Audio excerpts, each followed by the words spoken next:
Today we're going to take you on a grand tour of the newest addition to the most amazing Disney theme park in the world. We're exploring Fantasy Springs here at Tokyo DisneySea.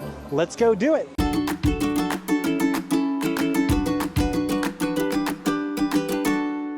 Hi-ho from Fantasy Springs, the newest land at Tokyo DisneySea. We're here today because we have a Fantasy Springs passport. We're going to talk a little bit later in this video about what that means and how you get one, but essentially, for the purposes of this video, it means we can spend the whole day in this new land if we want to, and we can ride every single attraction as many times as we want. Because we have this special access, we're going to be able to give you a grand tour of this newest land. We're going to check out the different places to eat, we're going to ride the amazing new rides, and we're going to show you around the beautiful sights to see here at Fantasy Springs. When you're staying at the Fantasy Springs Hotel like we did last night, that's what gives you the ability to get the Fantasy Springs passport that we're using today.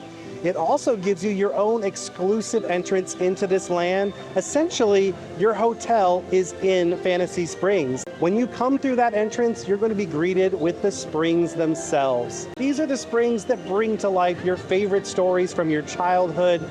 You'll find scenes from Cinderella or The Sorcerer's Apprentice, but the real stories that are going to come to life here are Peter Pan, Frozen, and Rapunzel. That's because these are the themed lands that currently exist within the land of Fantasy Springs. We're going to check out each one of those lands one by one, but first, let's just admire these beautiful springs themselves.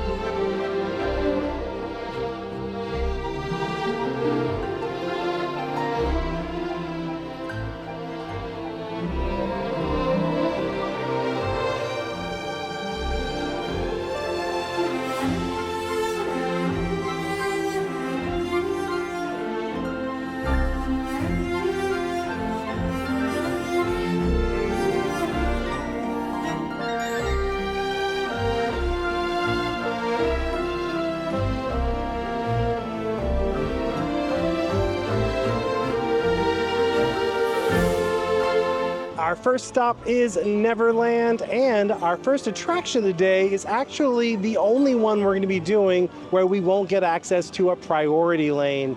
Every ride that we're going to do other than this one, we'll basically be able to do the equivalent of the Lightning Lane in the United States, and we'll get to do it as many times as we want. That's because we sprang for a vacation package. In the States, we think of a vacation package as something where you get a whole bunch of things at once and you save a little bit of money.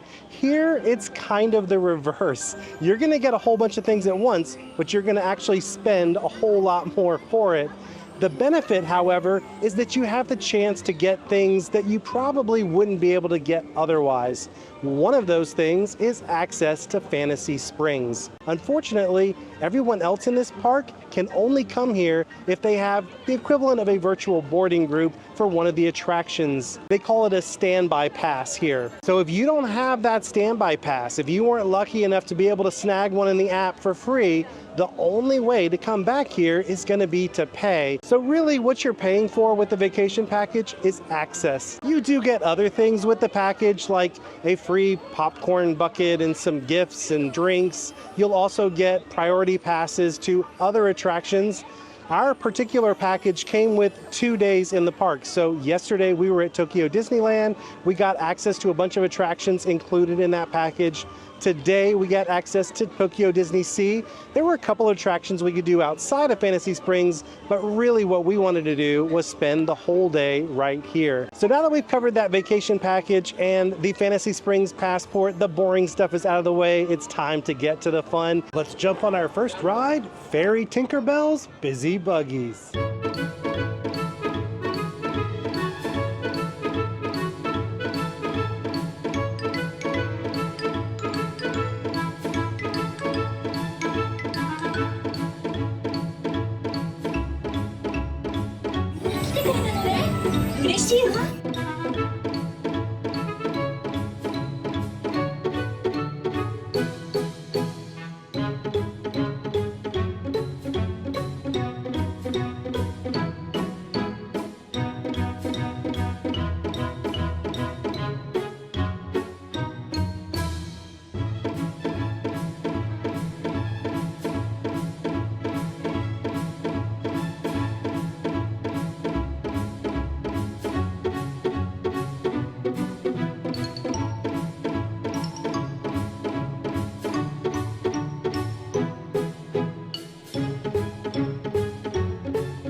You may have noticed that we actually showed a lot more ride footage than we normally do in these videos, and we're gonna do that for all the attractions here in Fantasy Springs.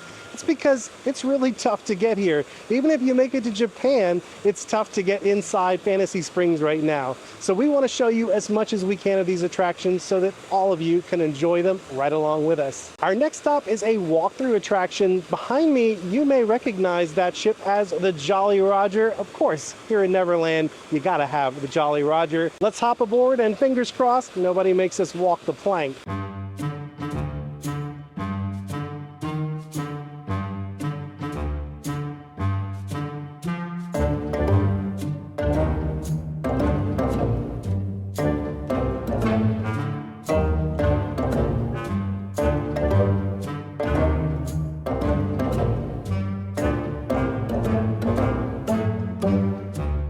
The other two areas of Fantasy Springs only have one attraction, but here in Neverland, we actually have two. The one right behind me is the e-ticket. That means this is the signature attraction for this area. It's kind of like Peter Pan's Flight meets Soarin', and it really is an incredible experience. Let's go do it.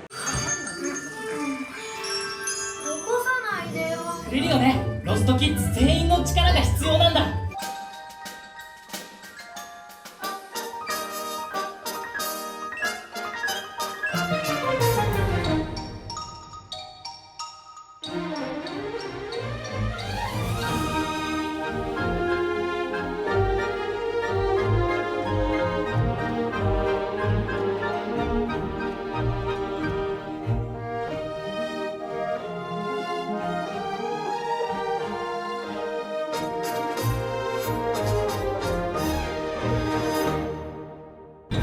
よし、みんな揃ったね。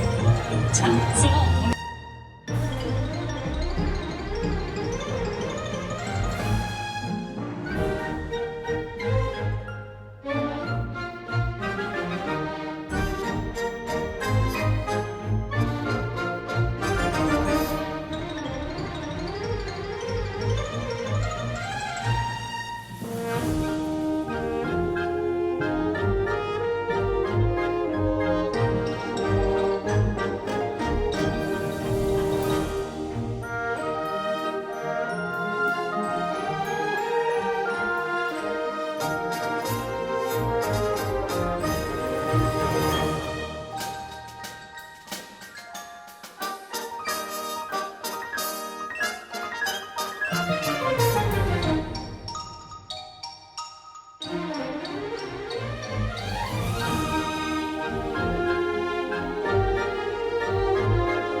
Each of the themed areas of Fantasy Springs has a dining location. Here at Neverland, it's the Lookout Cookout theme to the Lost Boys. We're actually going to come back here for dinner because I already know where I want to have my first snack of the day here in Fantasy Springs, and that's in our next land that is themed to Tangled. Let's go have a bite to eat at the Snuggly Duckling.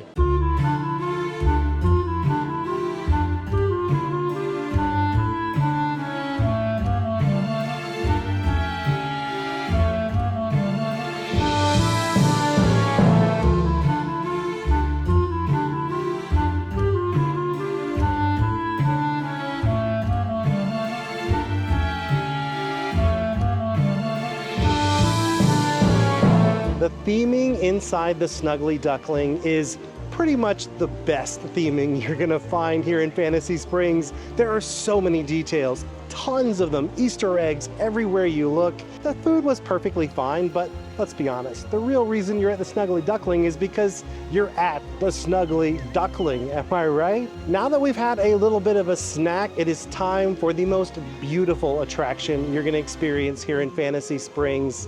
Rapunzel's Lantern Festival is a simple and slow little boat ride that takes you through a bit of the story of Tangled. It's actually a very short ride, but what it lacks in length, it more than makes up for in beauty. This is one of the most stunningly beautiful attractions I have ever ridden, and I'm so excited to take you with me on my second voyage. Let's go.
That a stunning ride, and it's so relaxing.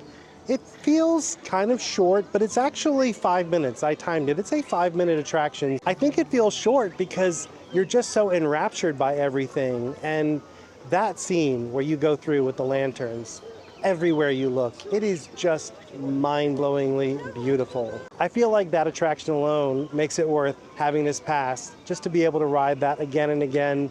I'm definitely gonna ride that one at least one more time before the end of the night. Today has been one of the hottest days I've ever experienced. Japan definitely gives Orlando a run for its money, and it's twice as humid here.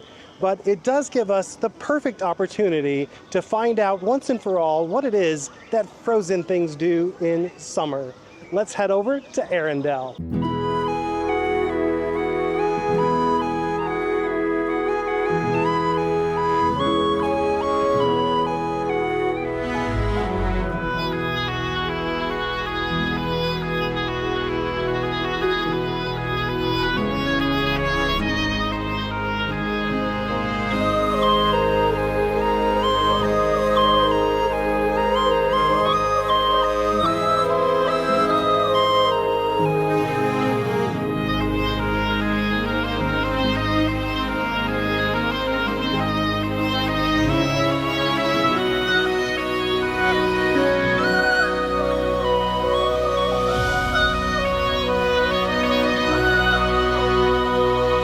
The signature attraction here in Arendelle is Anna and Elsa's Frozen Journey. I say signature, it's actually the only attraction here in Arendelle. Unfortunately, this ride goes down a lot. So we went to ride it first and it was down, so we couldn't even get in the queue. Then we came back when it was up and we got almost all the way through the queue and it went down again. When we got kicked out of the queue, we decided to grab some lunch here at the Royal Banquet Hall. This one is really pretty inside, but the theming is more basic than what you find over at the Snuggly Duckling. If I was choosing a place based on the theme, no question, I would eat at Snuggly Duckling over this. The food was pretty good. Here, there's really only one option. You can get either a seafood version or a non-seafood version, which is beef, but it's like a combo meal deal. It comes with salmon on top of a salad. There's some potatoes that are seasoned with pesto and cream. There's the pot pie itself. The crust was nice and buttery and flaky, but I was surprised to find on the inside was not beef and vegetables, but beef and like spiral pasta, which not something I was expecting to find on the inside of a pot pie, but it was tasty and I enjoyed it. My favorite thing though was actually the dessert. It was a chocolate mousse with a layer of whipped cream, and then there was an Olaf mochi on top, and the mochi was flavored like orange. So it tasted kind of like one of those chocolate oranges you get at Christmas time. It was really delicious and my favorite part of the meal. We do have a few things we need to do outside of Fantasy Springs, so we're gonna head out now, but hopefully when we get back, fingers crossed, Anna and Elsa's Frozen journey will be back online and we'll be able to take you along with us on our first ride.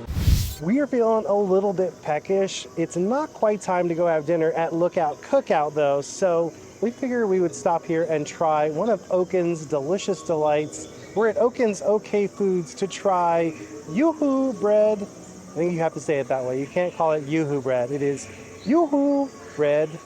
I think Oaken might have left our Yoo-hoo bread in the oven a little bit too long. It's a little on the dry side. But flavor-wise, it is a flavor bomb. It's like ground beef in a lingonberry jam with a ton of cardamom. It is a bold cardamom flavor. If you're not familiar with cardamom, it's a spice you probably would have encountered at an Indian restaurant. A lot of times if you have Indian rice pudding, it'll be flavored with cardamom. It's a unique spice. It's kind of hard to compare it to anything else. I really have to give Tokyo Disneyland props for really bringing out some bold flavors here in Fantasy Springs. There's that rose-flavored milk tea back at the Snuggly Duckling, and then this cardamom bomb at Oaken's OK Foods. My only disappointment with it is that the bread is really dry. The good news is it does seem that Anna and Elsa's Frozen journey is finally back online, so let's see if we can go hop aboard before it goes down again. Please lower your safety bar.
Wow, that is a very impressive ride. It's kind of like our Frozen at Epcot. You can definitely see that that was the origin of this attraction. There's little pieces of it that appear in this ride, but this definitely goes way beyond anything we have in Orlando. When those spikes come out of the ground, it is really impressive. And the animatronics, there's so many animatronics and they are beautifully done. The expressions and the fluidity of them, it's light years beyond the projected faces that we have back in Orlando. It's also a lot longer, and there's parts where you go backwards and then you go forwards down hills and then backwards again.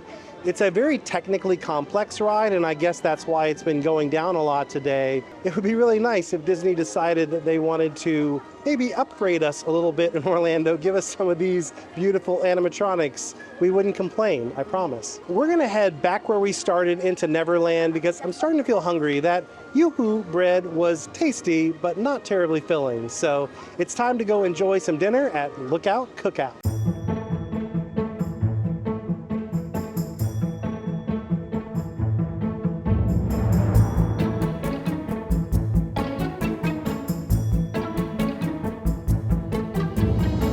Once again, we have ordered the most adorable food here at Tokyo Disneyland. We're at Lookout Cookout, and these are the Lost Boys snack boxes. We also got a couple of desserts, but first, I am interested in this pixie dust soda because there's like a marshmallow star in there that's already starting to dissolve. And my guess is when I stir this in, it's probably gonna change color or something. Well, it's actually not changing very much. This is surprisingly not overly sweet. I'm kind of shocked. This is actually really good. I think Lookout Cookout is adorably themed. The food is really cute too. Probably if I was gonna come back, I would come back for that soda and for the dessert items. Those were really good. Probably would skip the snack boxes though. Having said that, my favorite theming of all the restaurants was definitely Snuggly Duckling. The other issue I would say about Lookout Cookout, this is all actually outdoor seating. There's no air conditioning at all here. We came at night, which made it a lot more bearable, but I would not want to eat here in the middle of the day during August because it is so hot here. It really wouldn't be pleasant to sit and eat. Well, we have one final stop on our Fantasy Springs journey, and it's actually back where we began. So I will meet you at the entrance to the Fantasy Springs Hotel. Everything is so beautifully lit up at night. We couldn't resist taking another spin on Fairy Tinkerbell's busy buggies. It's even cuter at night. I love that animatronic at the end of the mouse. It's just so adorable. But we ended our night here at the gift shop. This is the gift shop to the hotel, but interestingly enough, you can only enter it from the park. So if you don't have a park ticket that day, you just can't go to the hotel gift shop because you can't get to it. Oh, that was an interesting choice that they made. Well, the reason we needed to come back to the gift shop was, number one, to show you what the gift shop looks like, but also to pick up our special gift that we got for doing the vacation package. So you do get a popcorn bucket, and you get an assortment of gifts to choose from. We grabbed the Mickey plush that you can actually attach to your shoulder. It's really cute. And then the set of handkerchiefs with a little carrying case. And sadly, this is the end of our journey through Fantasy Springs. I hope you enjoyed coming along with us. I want to give a huge thank you before we go to our Patreon family. Thank you so much for making this crazy adventure possible. If you'd like to join them and get access to exclusive bonus content you can only find over there, head on over to patreon.com/earscouts. And last but certainly not least, I want to thank all of you for watching this video and coming along with us. If you enjoyed it, help us out by giving this video a like, subscribing to our channel, and then ringing that bell. That way you'll be notified when new videos like this come out. Until next time, don't forget to think happy thoughts, everybody. We'll see you again real soon.